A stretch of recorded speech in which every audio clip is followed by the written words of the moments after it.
हमें वही वक्त दिखाया जाता है जब हमारी हीरोइन एरिनल वो कहती है अगर चीजें ऐसे चलती रही ना तो प्रिंस सिट्रिन वो जरूर किसी ना किसी को जान से मार डालेंगे। तो हमारा हीरो वो कहता है क्या, लेकिन तभी हमारी एरिनल की गर्दन पे जो मार्क था ना वो फैलने लगता है और उसको बहुत तकलीफ होती है। तो एलेक्स कहता है लेडी आप ठीक तो है ना। तो वो कहता है high priest please healing spell use करें। तो हाई प्रीस्ट कहता है जी बिल्कुल, और तब वो हीलिंग करने लगता है। तो एलेक्स कहता है हाई प्रीस्ट क्या कुछ भी हम नहीं कर सकते। वो कहता है मेरी पावर के साथ मुझे लगता है मैं अपनी लिमिट पे हूँ, इससे ज्यादा मैं कुछ नहीं कर सकता। तो एलेक्स सोचता है नहीं ऐसा नहीं हो सकता, लेकिन तभी दरवाजा खुलता है और वहां से कोई क्रिएचर अंदर आता है और वो क्रिएचर हमारी एरिनल के ऊपर कूदता है। तो सब लोग कहते हैं क्या, तो वो हमारी एरिनल के बिल्कुल ऊपर था, उसके सर के ऊपर। तो सब लोग कहते हैं ये क्या है। तो हमारा एलेक्स कहता है ये आखिर है क्या चीज, आखिर किस तरह का क्रिएचर है। और वो वही छोटा सा ड्रैगन था जो अपनी छोटी फार्म में आ गया था। तो तब वो कहती है तुम तो आइस टेंपल में थे ना, यहाँ पर क्या कर रहे हो, आखिर तुम यहाँ पर क्यों आए हो। तो उसकी गर्दन के इर्द गिर्द लिपटा हुआ था। तभी वहां पर मारी जाती है। वो कहती है योर हाइनेस, और उसके साथ ही ओनिक्स भी था। तो हमारा एलेक्स कहता है लेडी मारिन और ओनिक्स, लेकिन जैसे वो ओनिक्स को देखते हैं ना वो कहता है ओनिक्स तुम ठीक तो हो ना, क्या तुम पहले से ठीक हो। और प्रिंस एलेक्स अपने भाई को देखकर बहुत ज्यादा खुश था। तो ओनिक्स कहता है मुझे माफ कीजिएगा मैंने आपको परेशान किया भाई। लेकिन तभी मारिन जल्दी से हमारी एरिनल के पास आती है और उसको हील करने लगती है। और तब वो कहती है एरिनल, तो हमारी हीरोइन उसको देखती है और उसके इर्द गिर्द हीलिंग पावर्स थी। तो वो कहती है लेडी मारिन, लेकिन तभी वो ओनिक्स को देखती है। वो कहती है प्रिंस ओनिक्स क्या सच में आप ठीक तो है ना। तो मारिन कहती है जी बिल्कुल, आपने उनको जो रेबलूम फ्लावर दिया था ना उसकी वजह से वो बिल्कुल ठीक है, तो इसलिए आप फिक्र ना करें, अब मैं आपकी साइड पे रहूंगी और आपको हील करूंगी अपनी हीलिंग मैजिक से। तो एलिस उसको बताता है लेडी मारिन तो आगे पीछे जाती रही थी आपके और ओनिक्स के पास क्योंकि उनको आप दोनों पे हीलिंग स्पेल यूज करना था। तो मारिन कहती है लेकिन आप तो बहुत ज्यादा थक गई होंगी ना लेडी मारिन। तो तब मारिन कहती है बिल्कुल नहीं, मेरे लिए दो कीमती जाने बचाना बहुत ज्यादा इंपॉर्टेंट है, मेरी अपनी लाइफ से भी ज्यादा। तो तब हमारी कहती है लेडी मारिन आप तो सच में बहुत ज्यादा अच्छी है। लेकिन तब अपनी आंखें बंद करके खोलती है और ओनिक्स को देखती है। वो सोचती है ओनिक्स, लेकिन मुझे लगा था अगर मैं ओनिक्स को मारिन से दूर रखूंगी तो शायद मेरे फेवरेट कैरेक्टर की डेथ नहीं होगी, लेकिन मैंने अपनी बेवकूफ में बहुत कुछ किया और मुझे तो सही से पता भी नहीं है कि हो क्या रहा है। लेकिन जहां तक मुझे याद है ना इन दोनों के दरमियान बातचीत हो रही थी और असली गेम तो इन दोनों की हैप्पी एंडिंग भी होनी थी। लेकिन जो कुछ मैं चाहती थी ना उसके हिसाब से तो एलेक्स के साथ शादी करके ओनिक्स पीछे रहता, लेकिन क्या सच में मारिन खुश रह पाती। और ये ऑब्वियस है ना, अगर कोई भी इसको देखता तो उसको यही लगता कि मैं गेम को बिल्कुल बदल रही हूँ। और हर कोई मुझे ये बात बताता था कि तुम बिल्कुल यूजलेस हो, और कितने सारे लोगों ने मुझे ये बात बताई और मैंने भी यकीन भी कर लिया कि मैं कितनी यूजलेस हूँ। हालांकि मैं एक टीचर भी थी, लेकिन फिर भी मैं कुछ ऐसा नहीं कर पाई जिसकी वजह से किसी के साथ अच्छा हो। और जब से मैं स्टोरी में आई हूँ ना तब से मैं अपने फेवरेट को बचाने की कोशिश कर रही हूँ, लेकिन इस दौरान मेरे अलावा भी बहुत सारे लोग हैं जिनकी जिंदगी खतरे में है। और प्रिंस सिट्रिन वो अपनी माँ को खुद अपने हाथों से मारेगा और मुझे नहीं पता क्यों, लेकिन मुझे सब कुछ क्यों पता चल गया। तो तब मारिन कहती है एरिनल आप ठीक तो है ना। तो तब जब वहां पर देखती ना तो वहां पे तीनों थे। तो तब वहां पर एलेक्स, ओनिक्स और हमारी मारिन भी थी। वो सोचती है मैं देख सकती हूँ कि सब लोग मेरी वजह से सफर कर रहे हैं, लेकिन जब मैंने मारिन को पहली बार देखा था ना तो मैं इसकी तरह बनना चाहती थी और इसीलिए ये मेरी फेवरेट थी और मैं चाहती थी मेरे फेवरेट कैरेक्टर के साथ रहे और मैं इसको खुश रखना चाहती थी। तो एलेक्स कहता है माई लेडी आप ठीक तो है ना। लेडी मारिन अपनी पूरी कोशिश करेंगी कि वो आपको हील कर सके, तो आप फिक्र ना करें। तो हमारे सोचती है सच में मेरा फेवरेट कैरेक्टर अब मेरे सामने है, लेकिन सिचुएशन इतनी ज्यादा बुरी कैसे हो गई है। अगर इन दोनों की स्टोरी एनिमे में अच्छी होती और मुझे यहाँ ना आना पड़ता तो मैं खुश होती। लेकिन कितना आयरॉनिक है ना कि मैं जिनको दूर करने की कोशिश करी थी वो लोग अब साथ है और पहले ज्यादा करीब हो गए हैं। तब वो सोचती है हमने तो रेबलूम वाला इवेंट भी कंप्लीट कर दिया है, लेकिन मारिन और ओनिक्स वो भी एक दूसरे की तरफ खींचे चले जा रहे हैं। और क्या यही किस्मत है, या शायद यही कि मैं उनकी किस्मत में इंटरफेयर ना करूं। और तब उसे याद आता है जब ओनिक्स वो बिल्कुल जख्मी था और तब मारिन वो रोते हुए इसको हील कर रही थी। और तब वो सोचती है मैं सच में इसको पेन में नहीं देखना चाहती और इसीलिए मैं सिट्रिन उसको भी बचाऊंगी और मैं सच में चाहती हूँ कि सिट्रिन वो भी बिल्कुल ठीक रहे। तो तब वो कहती है lady Marin thank you so much, लेकिन अब मेरी जिम्मेदारी है कि मैं अपना रोल पूरा करूं। तो मारिन कहती है एरिनल, तो हमारी सोचती है मारिन की वजह से अब मेरी बॉडी थोड़ी सी ठीक हो गई है, लेकिन अब से मैं सिट्रिन को खुद रोकूंगी। तो तब उनसे कहती है मैं चाहती हूँ प्रिंस सिट्रिन को रोकूं क्योंकि वो जिसको मारने वाले हैं ना वो कोई और नहीं उनकी अपनी माँ है और इसीलिए मैं चाहती हूँ उनको रोकूं। लेकिन वो सोचती है क्या मैं सच में ऐसे ही मरने वाली हूँ, लेकिन अगर मेरी वजह से अगर मेरी मौत की वजह से यहाँ पर किसी की लाइफ बच जाए तो फिर ये ठीक रहेगा। तो एलेक्स तो बड़ा परेशान हो गया था। वो कहता है माई लेडी सच में आप क्या सोच जा रही हैं। तो हमारी हीरोइन वो स्माइल करती है और कहती है आप फिक्र ना करें क्योंकि सब कुछ बिल्कुल ठीक हो जाएगा। तो हमारा एलेक्स को देखते हैं, वो कहता है माई लेडी तो हमारी हीरोइन वो खड़ी होती है। तो हमारी हीरोइन वो सोचती है और इसी रीजन की वजह से मुझे कुछ भी करना पड़े तो मैं कुछ भी करूंगी। वो कहती है प्लीज आप सब लोग बिल्कुल फिक्र ना करें, मैं डेफिनेटली आप सबको प्रोटेक्ट करूंगी। और अभी मुझे जाके प्रिंस सिटर से बात करनी है। वो सोचती है इस वक्त मैं कोई फैन नहीं बनूंगी, इस वक्त मैं एक टीचर हूँ आंसू का, और मैं सिट्रिन को सबको समझाऊंगी क्योंकि वो भी मेरे स्टूडेंट्स की एज का है, और मैं उसको सबको समझाऊंगी जो कि उसे बुराई से रोकने में हेल्प करेगी, और इसीलिए सिट्रिन मैं तुम्हें बचा के रहूंगी। तो हमारा प्रिंस एलेक्स वो सोचता है क्या सच में लेडी ऐसी भी थी, मैंने तो हमेशा इनको स्माइल करते हुए देखा है, लेकिन क्या इनकी ये भी साइड थी इतनी सीरियस।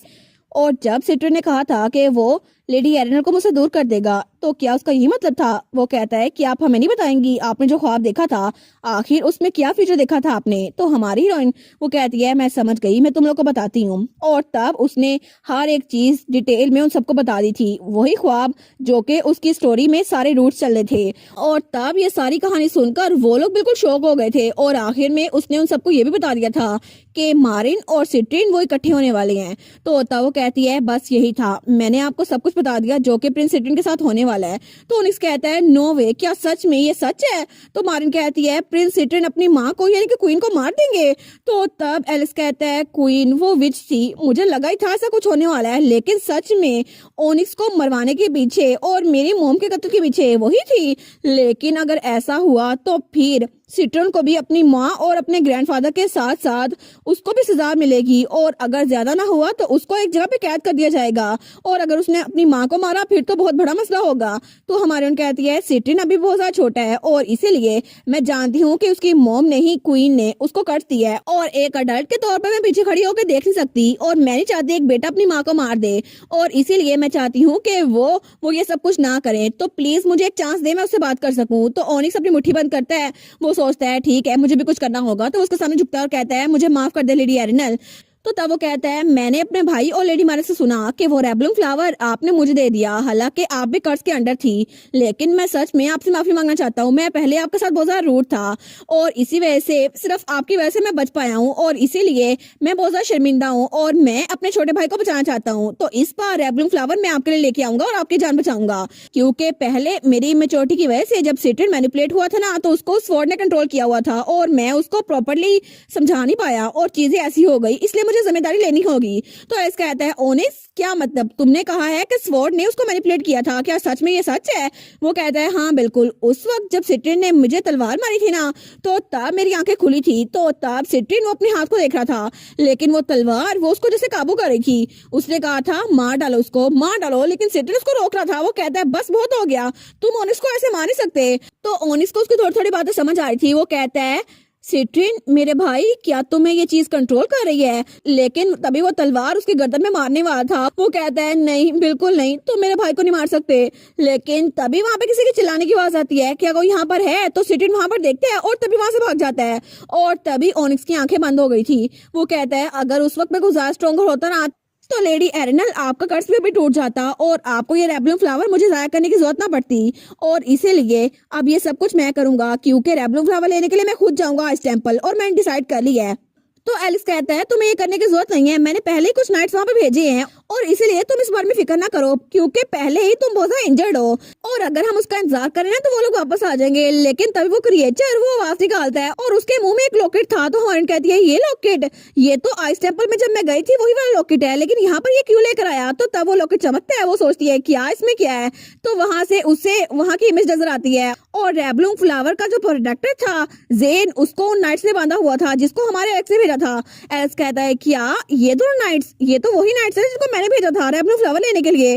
वो कहता है आखिर हो क्या रहा है? तो तब वो क्रिएचर कुछ बोलता है, लेकिन उसकी बात सिर्फ मारिन को समझ आ रही थी। मारिन कहती है गार्डियन ऑफ रेबलूम फ्लावर, उसको नाइट्स ने कैद कर लिया है, और ऐसा लगता है कि वो लोग खुद विच के अंडर है, इसीलिए ये सब कुछ ऐसा हो गया है, और रेबलूम फ्लावर गलत हाथों में पड़ जाए इसी वजह से यहाँ पर आया है एरिनल की हेल्प करने के लिए और गार्डियन की जान बचाने के लिए। तो हमारे उन कहती है सच में तुम इस क्रिएचर की बात समझ सकती हो? वो कहती है हाँ थोड़ी बहुत तो समझ लेती हूँ। तो ओनिक्स कहता है अगर ऐसा ही है तो हम लोग रेबलूम फ्लावर उनके जरिए वापस नहीं ला सकते, और मुझे लगता है कि मुझे खुद वहां पे जाना चाहिए, तो प्लीज मुझे जाने दे। प्लीज मुझे इस बात की इजाजत दे, क्योंकि मैं कसम खाता हूँ कि मैं टाइम खत्म होने से पहले यहाँ पर आ जाऊंगा। तो मारिन कहती है और इस दौरान जब वो रेबलू फ्लावर लेने जाएंगे ना तो मैं आपके पास रहूंगी और आपकी सफरिंग को कम करूंगी, आपको हील कर दूंगी। तो एलिस कहता है हाँ ये बात हेल्पफुल तो होगी, लेकिन हमारी हीरोइन कहती है लेडी मारिन प्लीज आप प्रिंस ओनिक्स के साथ जाएं। तो एलिस कहता है माय लेडी। तो हमारी हीरोइन कहती है मुझे बहुत ज्यादा फिक्र है कि प्रिंस ओनिक्स उनको बहुत ज्यादा इंजरीज आई हैं और इसी वजह से गार्डियन के वाउंड्स को हील करने के लिए आपको वहां जाना चाहिए और इसीलिए मैं चाहती हूँ कि आप उनके साथ जाएं। तो हमारी एरिनल कहती है यहाँ पे हाई प्रीस्ट और डॉक्टर है तो आपको फिक्र करने की जरूरत नहीं है, मैं बिल्कुल ठीक रहूंगी, तो प्लीज आराम से वापस आइएगा। तो मारिन कहती है ठीक है मैं समझ गई, हम लोग जल्दी वापस आ जाएंगे। और तब दोनों गले मिलती हैं। वो कहती है प्रॉमिस करे कि आप मेरा इंतजार करेंगी। वो कहती है थैंक यू लेडी मारिन। तो तब हमारी उन कहती है मुझे भी कुछ करना है जो मैं करना चाहती हूँ, तो क्या आप मेरी हेल्प करेंगी और हाइनेस प्लीज मुझे अपने भाई तक ले जाए, प्रिंस सिट्रिन तक। और तब हमें वो जगह दिखा जाती है जहाँ पे सिट्रिन को कैद किया गया था, लेकिन जैसे ही हमारी एरिनल वहां पर जाती है ना तो तब वहां पर कोई भी नहीं था और वहां पर माहौल थोड़ा खराब था। तो एलिस कहता है आखिर यहाँ पर हुआ क्या।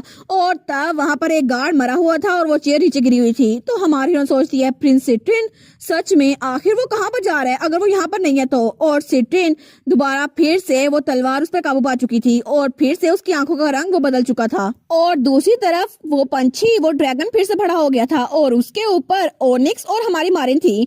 तो मारिन कहती है इसने मुझे बताया आइस टेम्पल बिल्कुल सामने है। वो कहता है अच्छा, लेकिन सच में ये क्रिएचर इतनी छोटी फॉर्म में था जब हमारे पास आया और अब इतना बड़ा बन गया है। तो मारिन कहती है अपेरेंटली ये तो सिर्फ इसलिए ऐसा बना था ताकि सिटी में लोग इसको देखकर डरे ना। वो कहता है अच्छा फिर तो इसके अपने फायदे हैं। लेकिन मारिन कहती है कितना अच्छा हुआ ना ये बच्चा हमारे पास आ गया। तो वो कहते हैं हाँ अच्छा हुआ। तो वो सोचता है लेकिन इससे पहले जब ये मेरे पास आया था तब तो मैं बहुत ज्यादा डर गया था। और तब हमें कुछ घंटों पहले का सीन दिखाया जाता है जब वहां पर ओनिक्स उसको होश आता है। तो तब मारिन उसके बेड के पास थी। वो कहती है प्रिंस ओनिक्स आप ठीक तो है ना। तो तब उसकी आंख खुलती है। वो कहता है मारिन तुम यहाँ पर क्यों हो। लेकिन तब वो बैठने लगता है तो तब उसको दर्द होती है। वो कहती है आपको उठना नहीं चाहिए प्लीज, आपकी बॉडी बहुत ज्यादा इंजर्ड है। और तब उसके पास होती है। वो कहती है और हाइनेस प्लीज आप बिल्कुल भी हील नहीं हुए और आप हिले ना। तो तब वो कहता है आई एम सॉरी। लेकिन मारिन वो तो रोई जा रही थी और उसको हिल कर रही थी। तो तब वो कहता है क्या हुआ तुम्हें, तुम रो क्यों रही हो। तो वो कहती है क्या मतलब क्या हुआ है, आपका खून बहुत ज्यादा बह गया था और मुझे लगा था कि मैं आपको हील नहीं कर पाऊंगी और मैं बहुत ज्यादा डर गई थी और मुझे लगा था शायद आप मर जाएंगे, इसीलिए मुझे इतना डर लग रहा है। तो तब प्रिंस ओनिक्स को देखते हैं। वो कहता है मुझे माफ कर दो मारिन, ये सारी मेरी गलती है, प्लीज रोना बंद करो। और उसको गले लगा लेता है। तो तब वो कहती है मैं आपको कभी माफ नहीं करूंगी। वो कहता है क्या। तो तब वो सीधी होते हुए कहती है दोबारा कभी भी। और उसका चेहरा पकड़ते हुए कहती है मुझे ऐसी फिक्रमंद ना कीजिएगा क्योंकि मैं नहीं चाहती कि आप बिल्कुल भी हर्ट हो। तो तब उसके हाथ को पकड़ता है और कहता है मारिन। लेकिन तब उसके करीब होने लगता है और तब उसको किस करने लगता है। लेकिन तभी खिड़की में कोई आता है और जो कोई भी आया था ना वो प्रिंस ओनिक्स से टकराता है। तो मारिन कहती है क्या ये क्या है। तो तब वहां पे वही छोटा सा क्रिएचर था और उस छोटे से क्रिएचर के सर पे चोट लग गई थी। तो मारिन कहती है ये क्रिएचर कौन सा है। लेकिन तब ओनिक्स सोचता है सच में अगर उस वक्त वो वहां पर ना आया होता ना तो वो सोचता है हम दोनों की किस हो जाती और वो तो ब्लश करने लग गया था। लेकिन मारिन कहती है और हाइनेस क्या हुआ, क्या आपको कहीं दर्द हो रहा है। वो कहता नहीं ऐसी बात नहीं है, चलो इसको छोड़ दो। लेकिन वो सोचता है अभी के लिए सबसे ज्यादा इंपॉर्टेंट बात ये है कि मुझे एरिनल को हील करना होगा और इसके लिए मुझे वो फ्लावर लेके आना होगा। तो तभी वहां पे बारिश स्टार्ट हो जाती है। तो मारिन कहती है लगता है बारिश स्टार्ट हो गई। लेकिन तभी ओनिक्स वो अपना कोट उसके ऊपर करता है। वो कहता है आप भीग जाएंगी इसीलिए मैं आपकी हेल्प करना चाहता हूँ। तो वो कहती है लेकिन योर हाइनेस। वो कहता है मुझे इसकी आदत है, मैं ट्रेनिंग में ये सब कुछ करता रहा था इसलिए तुम फिक्र ना करो। तो ओनिक्स कहता है और आपको अपना मिशन भी पूरा करना है एक सेंटर्स के तौर पर और एक नाइट के तौर पर मैं आपको प्रोटेक्ट करूंगा, ठीक है। और इसीलिए रेबलूम फ्लावर हम लेडी एरिनल के पास लेकर जाएंगे चाहे कुछ भी हो जाए। तो मारिन कहती है हाँ बिल्कुल हम ऐसा ही करेंगे। लेकिन वो कहती है अगर हम इस एरिनल की बात कर रहे हैं तो प्रिंस ओनिक्स जब हम उसके कमरे से बाहर निकल रहे थे तो आखिर आप पीछे मुड़कर क्यों देखी जा रहे थे। तो ओनिक्स कहता है अच्छा वो नहीं ऐसा तो कुछ भी नहीं हुआ था। तो मारिन कहती है क्या आपको वहीं दर्द हो रहा है, आप ऐसे बात क्यों कर रहे हैं। वो कहता है नहीं कोई बात नहीं। और तब उसे रहता है जब उस कमरे से बाहर निकलने लगता है ना। लेकिन तभी उसके कमरे में वहां पर सिर्फ एलेक्स की फोटोज थी और सिर्फ वहां पे एलेक्स की चीजें पड़ी हुई थी। तो तब वो सोचता है डैम इट, सच में मुझे तो सच में समझ नहीं आ रही कि वो मेरे भाई को इतना पसंद करती थी तो ऐसी हरकतें क्यों कर रही थी। तो तब वो कहता है जैसे ही वो इस घर से ब्रेक फ्री हो गई ना तब मैं उससे पूछूंगा आखिर सबका मतलब क्या था। लेकिन तब वो क्रिएचर स्पीड पकड़ लेता है। वो कहता है ओए इतनी स्पीड ना पकड़ो अचानक से। तो मारिन सोचती है कि यार ये किसकी बात कर रहे थे, लेकिन दूसरी तरफ हमें वही जगह दिखा जाती है जहाँ पे हमारी हीरोइन एरिनल और एलेक्स थे, और वहां पर बाकी के स्पाई वो भी बिल्कुल बेहोश पड़े हुए थे। लेकिन तभी एक स्पाई वो थोड़ा सा होश में था, तो तब एलेक्स के पास आता है। वो कहता है तुम ठीक तो हो ना? तो वो स्पाई कहता है your highness Alexandrite, his highness Citrine, उन्होंने दरवाजा तोड़ दिया अपनी तलवार से। तो एलेक्स कहता है इसका क्या मतलब है? वो तलवार तो हमने कहीं और रखती थी ना, तो सिट्रिन के हाथ में कैसे आई? तो वो कहता है जी जब मैं वहां पर गया था ना तो मुझे शोर की आवाज आई, और जब मैंने अंदर देखा ना तो वो तलवार अचानक से उनके हाथ के अंदर से निकल के उनके पास आ गई। ऐसा लगता है कि उस तलवार के इर्द गिर्द ब्लैक ओरा था, जैसे ब्लैक मैजिक हो। और तभी प्रिंस सिट्रस ने कहा था परेशानी, ये तो बिल्कुल परेशानी है। और उसी वक्त उन्होंने वो दरवाजा तोड़ दिया और मैं यहाँ पर गिर गया, लेकिन उसके बाद मैं बेहोश हो गया था। तो तब हैरी कहता है मैंने नाइट्स को ऑर्डर दे दिया है, जैसे ही उनको पता चला ना कि वो कहाँ पर हैं हमें वो बता देंगे। तो तब एलेक्स हमारी एरिना को खड़ा करते हुए कहता है मैं भी सारी रिसर्च करता हूँ। तो हमारी कहती है एक मिनट रुको। तो एलेक्स कहता है माय लेडी क्या आपको पता है? तो वो सोचती है मुझे याद करना होगा कि वो कहाँ पर गया था। तो तब उसे कुछ याद आता है। वो कहती है क्या यहाँ इर्द गिर्द कोई चैपल है? तो एलेक्स कहता है एक चैपल? तो तब वो कहती है मेरे ख्वाब में मैंने देखा था प्रिंस सिट्रिन अपनी तलवार पकड़े एक चैपल के अंदर जा रहे थे जो बहुत ज्यादा पुराना था। तो तब हमारा एलेक्स कहता है नहीं ऐसा नहीं हो सकता, इसका मतलब है वो मदर के चैपल में गया है। और तब सिट्रिन वो वहीं पर था जहाँ पर हमारे हीरो की मोम और उसके बचपन की फोटो थी। तो तब वो ब्लैक ओरा उसके इर्द गिर्द बिल्कुल छाया हुआ था और वो तो बिल्कुल पागल हो गया था। वो कहता है फिक्र ना करो एरिनल, मैं तुम्हारा बदला लेकर रहूंगा, मैं उस विच को हरा के रहूंगा, चाहे मुझे कुछ भी करना पड़े, चाहे मुझे सजा से मारना क्यों ना पड़े। और उसकी मदर वो तो अंदर बेहोश पड़ी हुई थी, क्योंकि उस कर्ज की वजह से उसकी माँ के मुंह से भी खून निकल रहा था, और उसकी माँ वो तो उसके मारने से पहले ही अधमरी हालत में पड़ी थी वहां पर। और इसी के साथ ये वाला पार्ट यहीं पर ख़त्म। तो आप लोग बताइएगा आप लोग को ये पार्ट कैसा लगा, और वीडियो को लाइक और चैनल को सब्सक्राइब लाजमी कीजिएगा। बाकी वीडियोस का लिंक भी स्क्रीन पर नज़र आ रहा होगा, तो काइंडली उनको भी चेकआउट कर ले। और thank you so much for watching my videos. Stay safe, bye bye.